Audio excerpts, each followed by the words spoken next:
Let it never be said that I don't love my fans, because this video is proof that if you harass me enough about something, I will go out of my way to buy and review it, even if it is a figure from about 10 years ago. And yes, you were right, it is very good. It's Classics Hound. But first, your likes! Please give. And if you enjoyed this video by the end and you aren't subscribed already, please consider it. So to be fair, this thing is clearly a bit dated. The proportions are wonky, the overall aesthetic is puffy, the kibble is strange, and it's going for something completely new. We just don't see something like this anymore. There's really no chugification going on here. It looks like something out of Dreamwave despite not being from Dreamwave. And currently, modern figures are all trying to look like they fit on one shelf, no matter the continuity. I understand the reasons and the desire to do that. Hell, I honestly really appreciate it. But at the same time, I do feel the loss of things just being allowed to be unique. I might not be making myself clear. I think that there's a certain primitiveness about the way this thing looks, but it's not bad. Hell, the transformation, when we get to it, is kind of nuts. So even using the word primitive feels a bit uncalled for. There's a lot of brilliant engineering under the hood here, and a distinct and interesting silhouette. It's just that there's also some real strangeness with this thing. Arms aren't too short, but they sure do look too short. He's wearing a chonky pair of moon boots. I will remove them in Photoshop, and you can see just how much more proportional this dude would look if they weren't there. And they're also not the best things to stand on. He's more than a little unstable thanks to these annoying things. There's not really any actual heel here, more just something that pretends like it's one, while a huge amount of the figure's weight is perched unsupported on its other side. Thankfully, his ankles let him lean forward a bit, so that helps. If they couldn't, it'd be a lost cause trying to get this dude to stand. His bumper sits oddly proud, jutting forward, when I can't help but feel in this mode it should hinge to sit flush with his truck titties. For some reason, they had the bright idea to stamp a serial number into the plastic on the front of his foot. Oh yeah, that doesn't look terrible at all. And with the tires on his back, he looks like a dragster that popped its parachutes 24/7. But wait, there's more! This thing is aggressively wibbly. Any place you try to handle this figure, it just wants to move too freely in ways that it shouldn't. The shoulders want to slide up and down, the head wants to fall back into the torso, the legs want to slip around, and the ankles want to tip forward or back. The whole figure feels like a double-jointed, greased pig, and I'm the guy who has to wrestle it. But don't let me start sounding too dire. Even if it feels loose, the figure doesn't really have trouble holding a pose. And while things like the stamp on his foot are unnecessarily ugly for no reason, stuff like the parachute backpack and the bumper section are just aesthetic choices. They aren't inherently bad, even if I think they look odd. And I do like what I see overall here. I'm just talking about what I'm finding interesting with this thing is its weird eccentricities. This honestly has more rough edges than a normal modern figure, while still looking pretty good. I mean, if it weren't for the backs of the feet, this figure would basically have no hollowness. And the thighs are made out of chairs, yet they don't resemble those in any negative way. The only changes that I think would make this thing look better without just changing the aesthetic for the sake of changing it would be, 1, finding a way to collapse the feet a little so he's not just walking around on the world's tallest go-go boots, and 2, bringing the windshield up his back a bit so it fits between his shoulder blades and is not just stuck on the small of his back. And also 3, just, fuck the serial number right to hell. But outside that, it's all just quibbles. Painting on it is minor, and as I always say, you don't need a lot of paint to look great, and this has it in all the places that it needed. Plus, it made a good use of clear plastic for the headlights. I'm a little worried about breaking the windshield, but honestly, that part is really robust feeling, so I might just be concerned over nothing.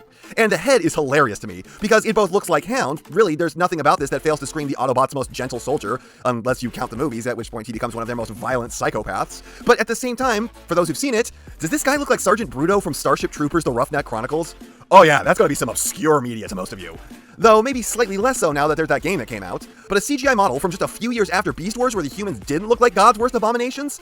Look, I defend Beast Wars' graphics because the show really doesn't look as bad as people say, but some of them were exactly as bad as people say. Anyways, it's a good head, even if the light piping sucks, as all light piping does. His eyes are just dead black pits in his head that, even when lit directly, don't fluoresce impressively. I don't know what else to say about the look of this figure. It's old, but good. It looks like the character, it just feels like a slightly new take on them with a moderate shift in art style. I've obviously made it clear that I have some issues, but I like it more than I don't. Now for accessories, this is abnormally good in some weird ways. For starters, he has his shoulder cannon, which you can't really use as a shoulder cannon. I mean, you can kind of fake it, but it doesn't look very good, and it doesn't hold on all that great, and it really only aims down. It's kind of desperate to fall off, but positioning the wheel right, you can hold it in. And despite the weird flat tab for some reason, he can hold it as a regular gun, which also doesn't look the best, because it's kind of lopsided and weird, but it does at least have good grip like this. And it's well painted. This is an odd accessory, but not a bad one. Another odd accessory he gets is goddamned Ravage. I guess just because of that one time he captured him in G1. It's so strange to see this come with not a sound wave, but for what it is, it's actually really cool. While not the most posable thing in the world, it's not a complete brick, having some good range at the back legs, the front ones move at the elbow, and he's got some up and down at the head. It'd be great with an opening and closing mouth, but that's asking maybe more than they were willing to do on this unrequired accessory. And the transformation is pretty fun, turning into his classic cassette tape. It feels remarkably flimsy in this mode, but this is an infinitely better version than the Siege figure. As for posability, Hound is extremely good for a figure from this era. Head has way more side to side than normal even today, a full rotation, and tons of awkward up. Shoulders pull slightly more than a 90, elbows pull an awkward-looking 90. Narcissus, no waist, legs are unimpeded in all directions. You wouldn't think that this has thigh rotation, but they did actually engineer it in, even if it's weird because it's behind this flap that doesn't move. Abnormal 90 knees that don't even remotely look like they actually bend at 90, and feet with toe up, a huge toe down, and a rocker, which was unheard of at the time this was released. So despite a few weird joints, this thing poses better than a lot of other figures for even years to come. It even might be slightly above the modern average, though with the missing waist and the ugly knees, it is hard to judge. Transformation is fucking phenomenal. The rest of this figure could suck, and this would still make it worthwhile. If you don't know the trick to the seats, it can be slightly frustrating, but for the most part, this is that primo grade transformation shit. The kind that you want to do again and again right now, just because it's so good. It's so smooth and everything clicks into place so loudly and so satisfyingly, while being just creative enough. While the torso is kind of incredibly standard, everything about the waist down is a joy. From the way the feet just roll back and form the entire rear of the truck in one motion, to the way that the legs curl and the thighs unfurl to form the interior. And it's all over so quick, you might be watching this video in real time right now rather than sped up.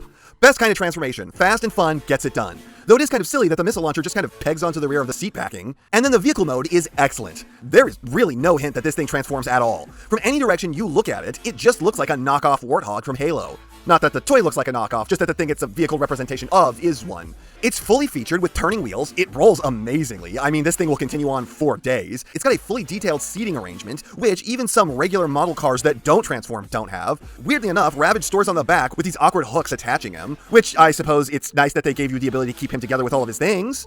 But at the same time, it doesn't make the most sense, since, you know, Ravage wouldn't be caught dead chilling out on the back of Hound, and it doesn't look great considering he's just hanging off far larger than the bed of Hound's alt mode.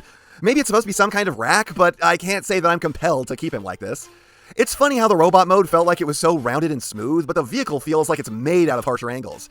If I had to criticize this mode, I'd just say that the wheels are kind of ugly, and that's really it. This is a fantastic alt mode that suffers none of the weaknesses of the robot mode. And overall, this is just a fantastic figure. I think I made it clear that I have some reservations about the robot mode, but again, I think the robot mode has more going for it than it has going against it. The accessories are well made, even if the rocket launcher is an exceptionally weird implementation, and the posing is even good for the modern day, though some of the proportionality issues rear their ugly heads in this aspect. And if that was all the figure had, it'd still be worth getting, even if I'd recommend only picking it up for cheap. But then the transformation shows up and starts shredding on a guitar on Mount Olympus with a violent thunderstorm in the skies above, with an explosion to cap the concert off at the end that it doesn't even bother looking at. Like the Titans Return Trigger Happy, this is a figure where the transformation alone is justification enough for you to buy it. And this too could probably seat a Headmaster. The alt mode is also fantastic, doing everything that one needs to, but even better than normal with greater attention to detail and the fact that there's just nothing giving away that this is a Transformer from the outside, except for maybe the auto badge on the front. This is an absolutely fantastic figure from a long time ago. And while I don't think that I can call this a micro masterpiece, I can say that I absolutely love it. And I know that one of you also absolutely does, enough to pester me about it for months about getting one. The disdain I'm throwing out there is just an act. I'm not mad at you about it. Though, everyone, please don't flood me with figure requests. I only have so much time, only make so many videos, and only have so much money. If you can find one for a fair price, I say go for it. Though, I'd start feeling really ripped off if I paid more than $50 for one. And that's not half of what I have to say, but it's enough of what I have to say. And I know, you know, what everyone else tells you to do at the end of these videos. So, if you liked what you saw here, please do that. And if you'd like to take it a step further, then please, share this video with any friend you think may be interested. I hope you all enjoyed listening to me waste your time.